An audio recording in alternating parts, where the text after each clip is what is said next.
No man, no matter how trained they may be, a spy, a KGB, or all the different, even James Bond, or whoever it may be, they will be exposed. But because David believed in God, he was not exposed. He was in a place where you cannot hide, and yet he was hidden. And that's why when he looked up at the hills, he saw that the hills was there, so bare, so exposed, nothing, no one can hide in that. But yet he saw much greater than that, and he is God who hid him, and he was not exposed. And that's why he goes back, going back to Psalm 121, verse 5 and 6.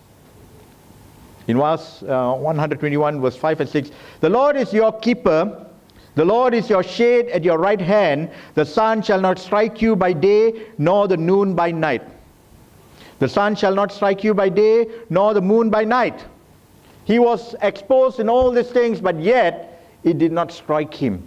This is the miracle of God. The Lord became a shade for him. The Lord became his hiding place. The Lord became this. Today, we know that we are living in a world where there are so many things that's coming against us. We know that we are exposed to so many things. All type of bacteria, all type of viruses, all type of things that's happening. At the same time, there's so many militants and extremists, and all these people are there. We know. But yet, though people say, you go and hide yourself, though people say, you need to be very careful, yes, we need to be very careful, but there is someone much greater who is hiding us, and that is God himself. Under the shadow of the Almighty will I find that rest. Hallelujah! Hallelujah!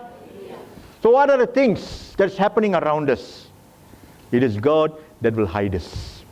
So you can look up at the people around you, you can look up at things around you, you may feel inferior comparing to another person. You feel inadequate. Oh, I cannot perform this, I cannot do this, I'm not this, I'm not that. You can say all you want to say because you are looking at the hills.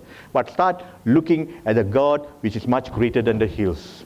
That all that inadequacy will be removed. All that inferior feeling will be removed. All that feeling of hopelessness, helplessness, powerlessness, all this will be removed. And you will see that God will lift you up. The sun will not strike you, the moon will not strike you, and he will become your shade. Hallelujah! Hallelujah! God is the keeper. God is the protector. So David looked at the hills and he saw that there was so much barrenness. There was nothing to hide, and yet he was hidden. That's number 2. Number 3, when he looked up at the hills, he saw a place where there is stability and safety in a way. He saw a place where people will build their cities on top of the hills and say nobody can penetrate. But he saw much greater than that. It is where Jerusalem was built. Hallelujah! On top of a hill it was built, Jerusalem was built, and it was there. And there he saw that no one was able to penetrate simply because it is God himself that became the stable, the foundation of that city. Today, the same God is here to become that foundation for you.